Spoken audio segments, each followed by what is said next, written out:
जिस राहुल गांधी को हम पप्पू समझते थे, अब वो एक खतरनाक विचारधारा वाले व्यक्ति में तब्दील हो चुका है, जो जिन्ना की तरह सत्ता की ऊंचाई पर पहुंचने के लिए देश को भी दांव पर लगा सकता है। भय आधारित राजनीति। जिन्ना समझ गए थे कि गांधी जी के रहते वो देश के प्रधानमंत्री नहीं बन पाएंगे, क्योंकि उनका झुकाव नेहरू की तरफ था।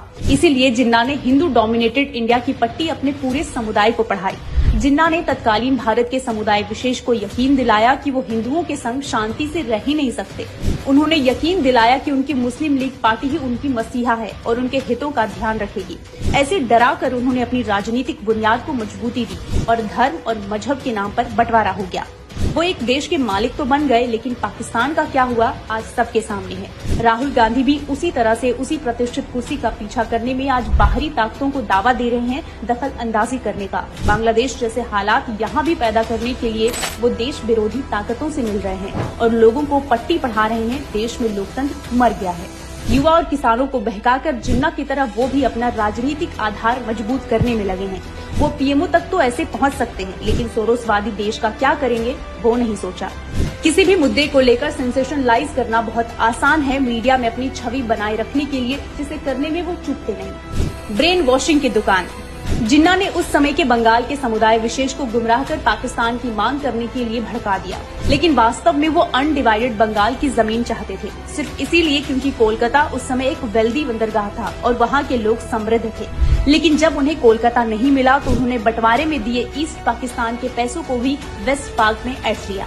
इसी तरह राहुल गांधी को भी सिर्फ अल्पसंख्यकों को भड़काना आता है। वो जाति जनगणना की मांग पर अड़ गए हैं। जैसे जिन्ना अलग पाकिस्तान की मांग पर, वो समुदाय विशेष को यकीन दिला चुके हैं कि आज की सरकार उनके हितों के बारे में नहीं सोच रही। भय आधारित बयानबाजी और जाति आधारित राजनीति से दोनों ने अपने आप को मजबूत बनाया, जिससे इनका तो फायदा हुआ, लेकिन उल्लू केवल इनके समर्थकों का ही करता है। इन दोनों ने बस एक मुद्दे को पकड़कर सेंसेशनलाइज किया, लोगों में नफरत पैदा की, जो आसानी से बढ़ती चली गई और आज परिणाम सबके सामने है। इन दोनों को इस बात का कोई शिकवा नहीं कि अपनी राजनीतिक रोटियां सेकने के लिए देश का भला हो रहा है या नहीं। हाव भाव से लोगों को बेवकूफ बनाना। जिन्ना रईसियत में पैदा हुए और राहुल गांधी भी, यहाँ तक कि जिन्ना को उर्दू भी सही से बोलनी नहीं आती थी तो सिर्फ अंग्रेजी। शहजादे का भी वही हाल है। भगवान विश्वेश्वरैया का नाम बोलना पड़ जाए तो पसीने छूट जाते हैं। विश्वेश्वरैया।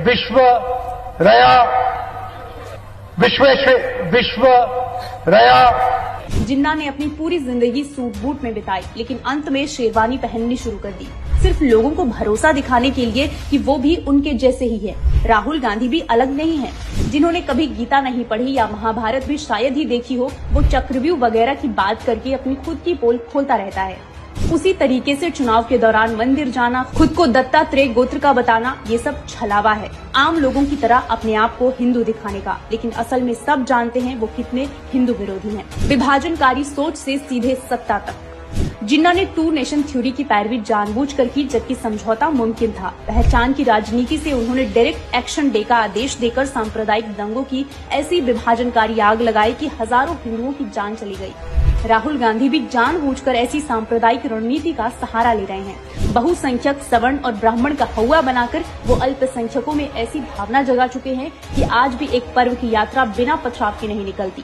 सत्तारूढ़ी पार्टी को चुनौती देने के लिए इन्हें ऐसे जहर फैलाने में कोई झिझक नहीं है।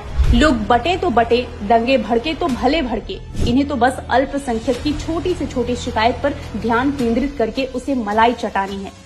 निष्कर्ष, अगर जिन्ना ने कांग्रेस को अल्पसंख्यक विरोधी बताया तो आज राहुल गांधी भी बीजेपी को अल्पसंख्यक विरोधी बता रहे हैं। दोनों अपने फायदे के लिए सांप्रदायिक राजनीति का लाभ उठाने में माहिर साबित हो गए हैं, लेकिन इनकी जिद पूरी करने के लिए जैसे पहले मासूमों ने खामियाजा भरा, आज भी वही भरेंगे, अगर राहुल को रोका ना गया तो।